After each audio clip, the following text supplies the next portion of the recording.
We find ourselves at a unique time in the life of this congregation, a time where I think we will be challenged. But before the challenges, I hope we will embrace the blessing that has been ours across the 16 years that Gary has served as our rector. He's a visionary for the church, always concerned about the church being relevant and about where the church might be going and how it will still be relevant in 5 or even 10 years. And that's a great gift.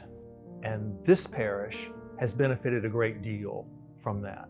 When I took this job, Gary Jones had placed a big emphasis on professional communications. The emphasis on communication is a huge part of the welcome that we try to extend to everyone. We go out of our way to make everything accessible to everyone in the language that we use, in the different platforms and media that we use, in the sort of expansive way that we try to communicate. We really do mean it when we say that everybody's welcome. I hope and believe that that part of our ministry will continue. When I first came to Richmond, St. Stephen's was seen as a somewhat insular community in the West End. It's lodged between the country club and some elite educational institutions, and it drew its membership from a fairly narrow spectrum of Richmond's life. That has completely changed in the last 16 years. People of all economic strata come here and call this their church. And we're not afraid to extend ourselves to the marginalized, to people that other people don't really want to be around. We're not afraid of that. And that makes me a proud parishioner.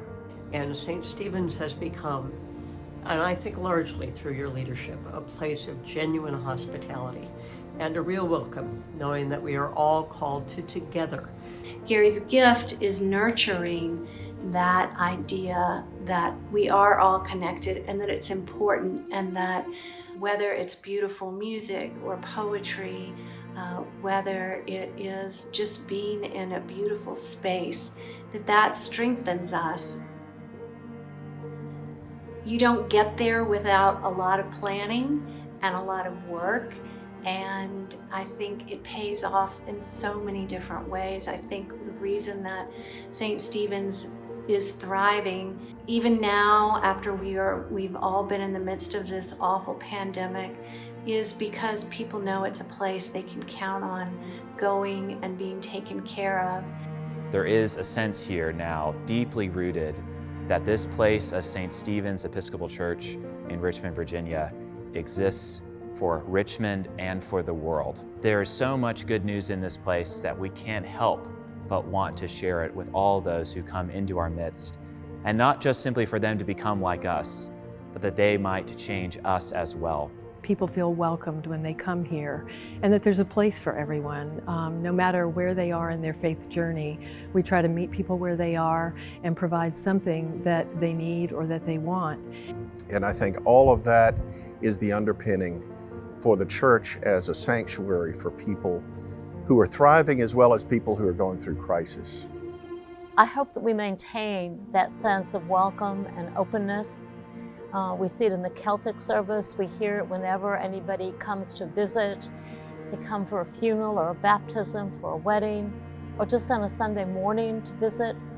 People say, I walk in and I feel like I'm just being welcomed and enveloped by a loving community. Bringing more people into church, to me, I think that's one of the greatest dimensions of his leadership.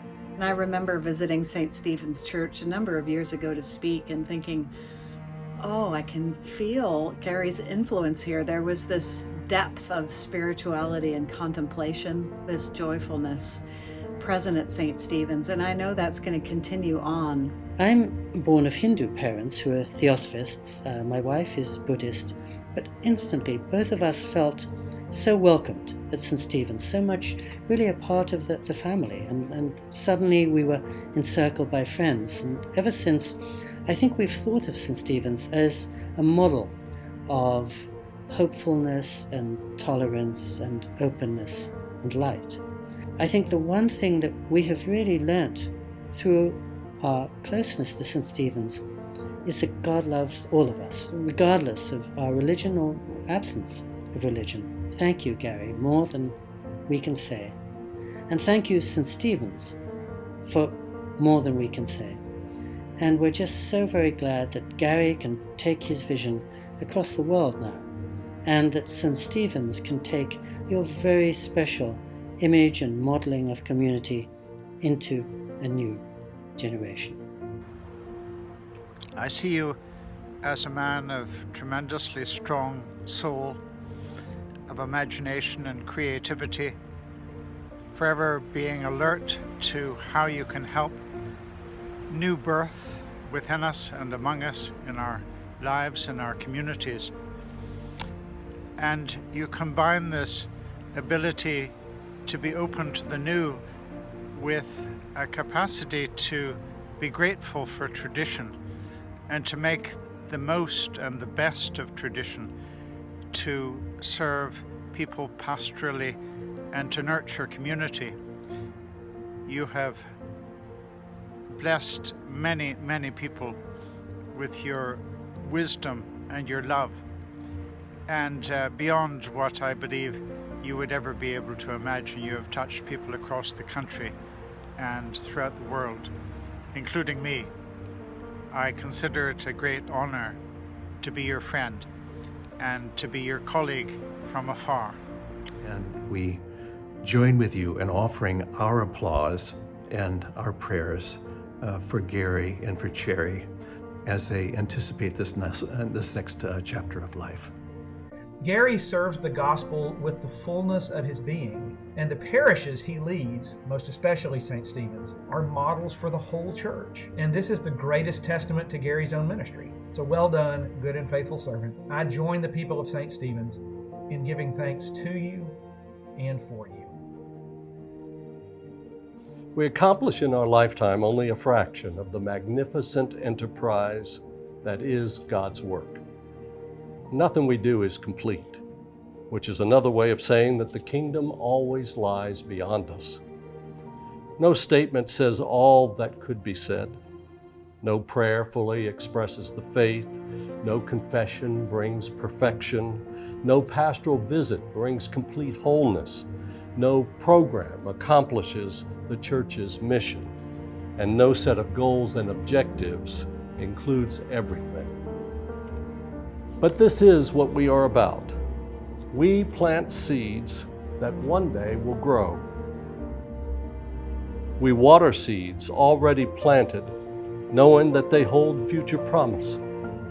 We lay foundations that will need further development, and we provide yeast that produces effects beyond our capabilities.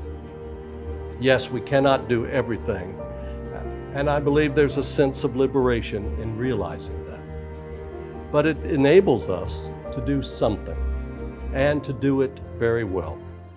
It may be incomplete, but it is a beginning, a step along the way, and an opportunity for God's grace to enter and do the rest. So I wish my good friend Gary Godspeed.